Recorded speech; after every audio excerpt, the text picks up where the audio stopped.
I'd like to tell you about the strangest secret in the world. Some years ago, the late Nobel Prize-winning Dr. Albert Schweitzer was being interviewed in London, and a reporter asked him, "Doctor, what's wrong with men today?" And the great doctor was silent a moment, and then he said, "Men simply don't think." It's about this that I want to talk with you.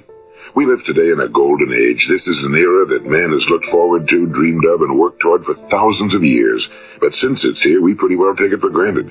We in America are particularly fortunate to live in the richest land that ever existed on the face of the earth, a land of abundant opportunity for everyone. But do you know what happens? Well, let's take 100 men who start even at the age of 25. Do you have any idea what will happen to those men by the time they're 65?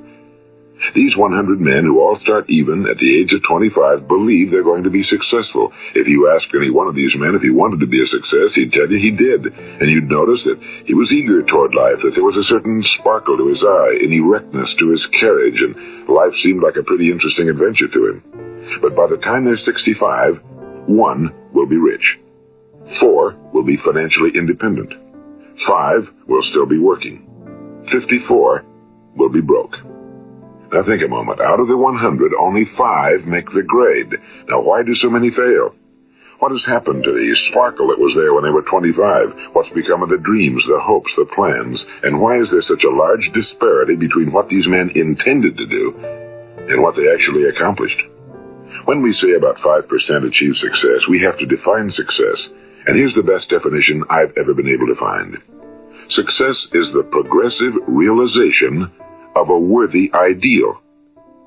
If a man is working toward a predetermined goal and knows where he's going, that man is a success. If he's not doing that, he's a failure. Success is the progressive realization of a worthy ideal. Rollo May, the distinguished psychiatrist, wrote a wonderful book called Man's Search for Himself. And in this book he says, the opposite of courage in our society is not cowardice. It is conformity.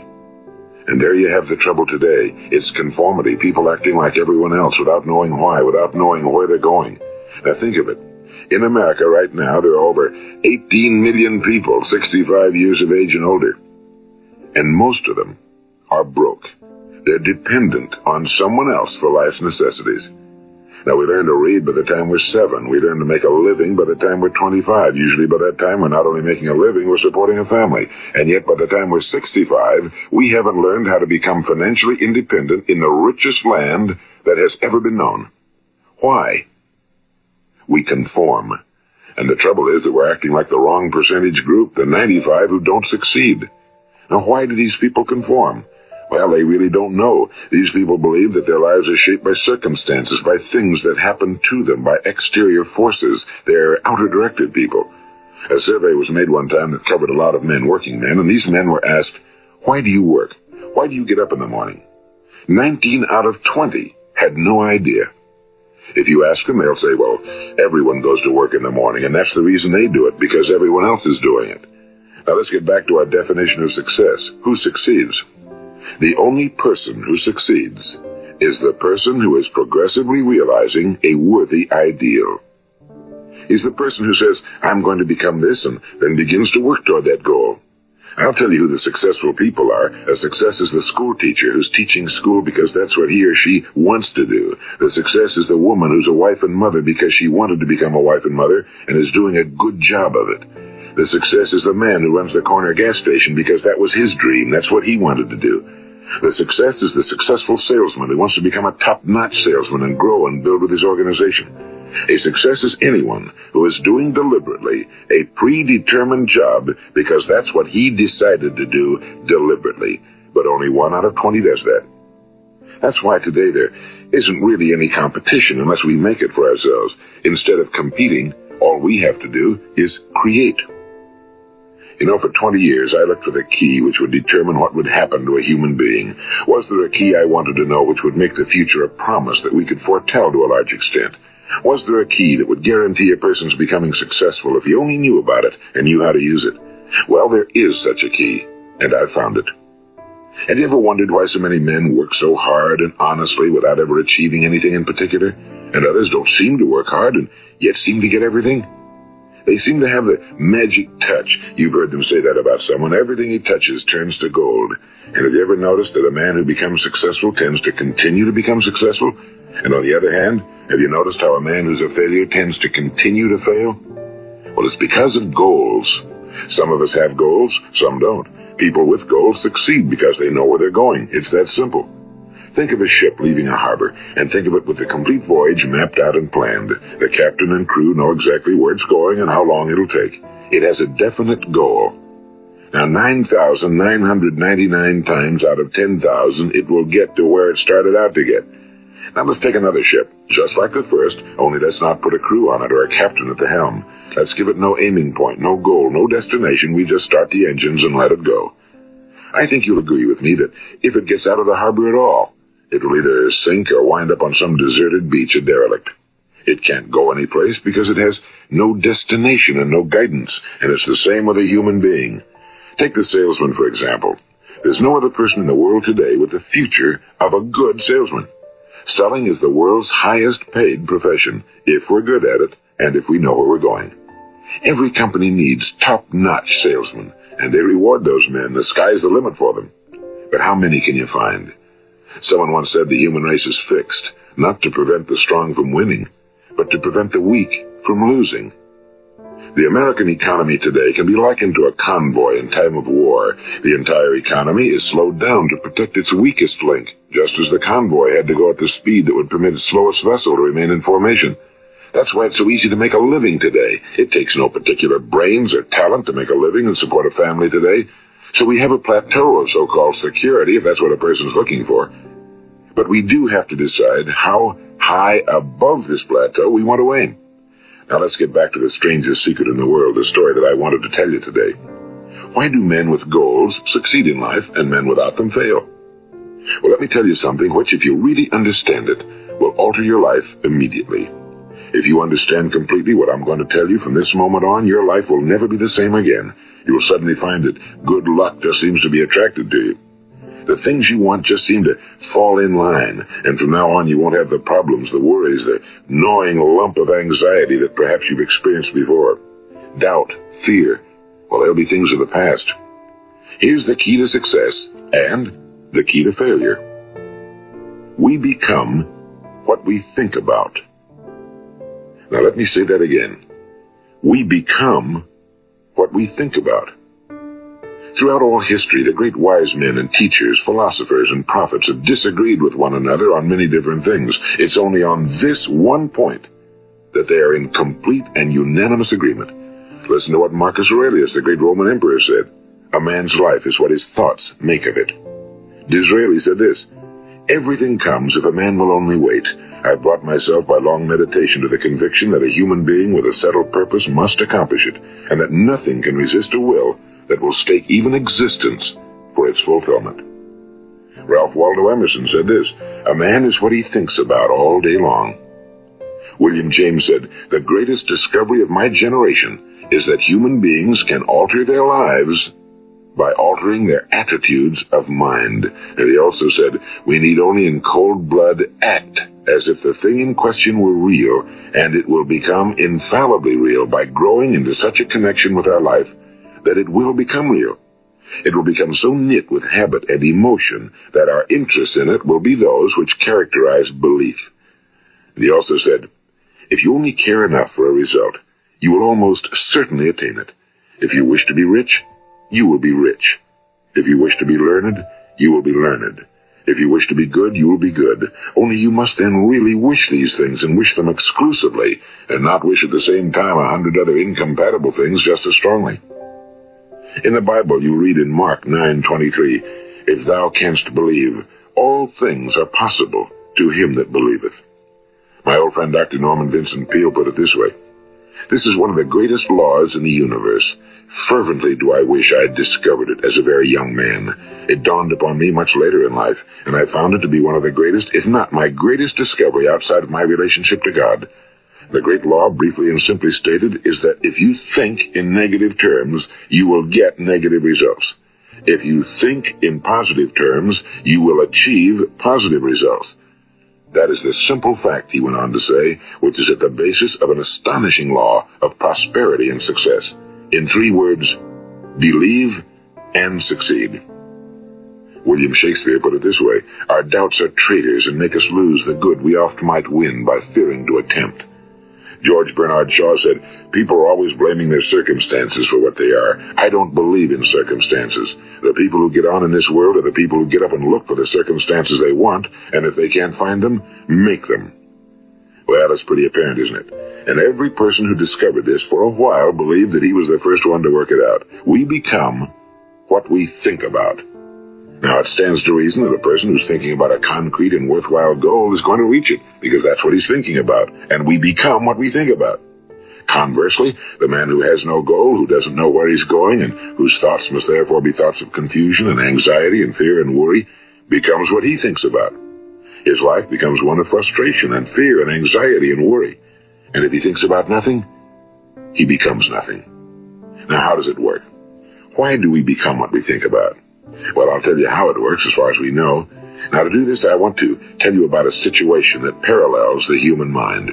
Suppose a farmer has some land, and it's good fertile land. Now, the land gives the farmer a choice. He may plant in that land whatever he chooses. The land doesn't care. It's up to the farmer to make the decision. Now, remember, we're comparing the human mind with the land because the mind, like the land, doesn't care what you plant in it. It will return what you plant, but it doesn't care what you plant. Now let's say that the farmer has 2 seeds in his hand. One is a seed of corn, the other is nightshade, a deadly poison. He digs 2 little holes in the earth and he plants both seeds, one corn, the other nightshade. He covers up the holes, waters, and takes care of the land, and what will happen? Invariably the land will return what's planted. As it's written in the Bible, as ye sow, so shall ye reap.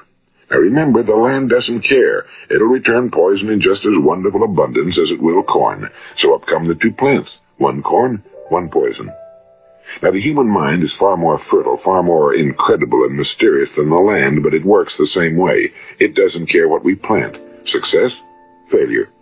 A concrete, worthwhile goal, or confusion. Misunderstanding, fear, anxiety, and so on. But what we plant, it must return to us. You see, the human mind is the last great unexplored continent on Earth. It contains riches beyond our wildest dreams. It will return anything we want to plant. Now, you might say, well, if that's true, why don't people use their minds more? Well, I think they figured out an answer to that one, too. Our mind comes as standard equipment at birth. It's free, and things that are given to us for nothing we place little value on. Things that we pay money for, we value. The paradox is that exactly the reverse is true. Everything that's really worthwhile in life came to us free.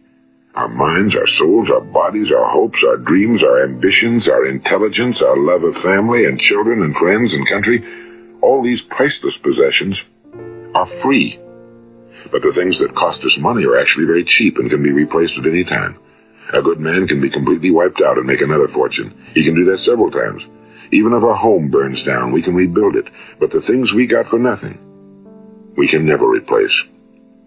The human mind isn't used because we take it for granted. Familiarity breeds contempt. It can do any kind of job we assign to it, but generally speaking, we use it for little jobs instead of big, important ones. Universities have proved that most of us are operating on about 10% or less of our abilities. So decide now, what is it you want? Plant your goal in your mind. It's the most important decision you ever make in your entire life. What is it you want? Do you want to be an outstanding salesman? A better worker at your particular job? Do you want to go places in your company? In your community? Do you want to get rich? All you've got to do is plant that seed in your mind, care for it, work steadily toward your goal, and it will become a reality. It not only will, there's no way that it cannot. You see, that's a law, like the laws of Sir Isaac Newton, the laws of gravity. If you get on top of a building and jump off, you'll always go down. You'll never go up, and it's the same with all the other laws of nature. They always work. They're inflexible. Think about your goal in a relaxed, positive way. Picture yourself in your mind's eye as having already achieved this goal. See yourself doing the things you will be doing when you've reached your goal. Ours has been called the phenobarbital age, the age of ulcers and nervous breakdowns and tranquilizers. At a time when medical research has raised us to a new plateau of good health and longevity, far too many of us worry ourselves into an early grave trying to cope with things in our own little personal ways without learning a few great laws that will take care of everything for us. These things we bring on ourselves through our habitual way of thinking. Every one of us is the sum total of his own thoughts. He is where he is because that's exactly where he really wants to be, whether he'll admit that or not. Each of us must live off the fruit of his thoughts in the future, because what you think today and tomorrow, next month and next year, will mold your life and determine your future. You're guided by your mind. I remember one time I was driving through eastern Arizona, and I saw one of those giant earth-moving machines roaring along the road at about 35 miles an hour with what looked like 30 tons of dirt in it. A tremendous, incredible machine. And there was a little man perched way up on top with the wheel in his hands guiding it. And as I drove along, I was struck by the similarity of that machine to the human mind. Just suppose you're sitting at the controls of such a vast source of energy. Are you going to sit back and fold your arms and let it run itself into a ditch? Or are you going to keep both hands firmly on the wheel and control and direct this power to a specific, worthwhile purpose? It's up to you. You're in the driver's seat. You see, the very law that gives us success is a two-edged sword. We must control our thinking. The same rule that can lead a man to a life of success, wealth, happiness, and all the things he ever dreamed of for himself and his family. That very same law can lead him into the gutter. It's all in how he uses it, for good or for bad. This is the strangest secret in the world. Now, why do I say it's strange, and why do I call it a secret? Actually, it isn't a secret at all. It was first promulgated by some of the earliest wise men, and it appears again and again throughout the Bible, but very few people have learned it, understand it. That's why it's strange, and why for some equally strange reason it virtually remains a secret. I believe that you could go out and walk down the main street of your town and ask one man after another what the secret of success is, and you probably wouldn't run into one man in a month who could tell you. Now, this information is enormously valuable to us if we really understand it and apply it. It's valuable to us not only for our own lives, but the lives of those around us, our families, employees, associates, and friends. Life should be an exciting adventure. It should never be a bore. A man should live fully, be alive. He should be glad to get out of bed in the morning. He should be doing a job he likes to do because he does it well. One time I heard Grove Patterson, the great late editor-in-chief of the Toledo Daily Blade, make a speech, and as he concluded his speech, he said something I've never forgotten. He said, "My years in the newspaper business have convinced me of several things. Among them, that people are basically good, and that we came from someplace, and we're going someplace. So we should make our time here an exciting adventure. The architect of the universe didn't build a stairway leading nowhere." And the greatest teacher of all, the carpenter from the plains of Galilee, gave us the secret time and time again. As ye believe, so shall it be done unto you.